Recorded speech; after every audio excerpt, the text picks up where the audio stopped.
Want to know how to get support or find help or support in MoonPay?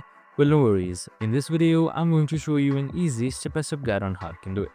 It's super simple and another minute, so let's get straight to it. Now, first things first, simply open up your MoonPay application. And we have also created a video on how to download and install MoonPay, so make sure to watch it. Now, once you have done that, here on the top right side, you should be seeing your gear icon. So you can just simply select it first up. And now once you selected this gear icon, a new window should come up. Now, under this new window, you should be seeing various options. And right here, you should be seeing help as well. That should be right below devices. So you can just simply select it. And now once I've selected it, here you should be seeing diagnostics and support center. And since we want to go for support center, just simply select support center right here.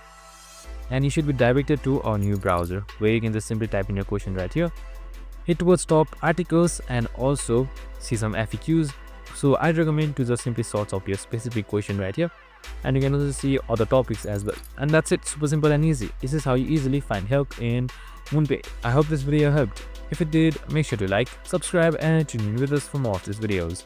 See you in the next one.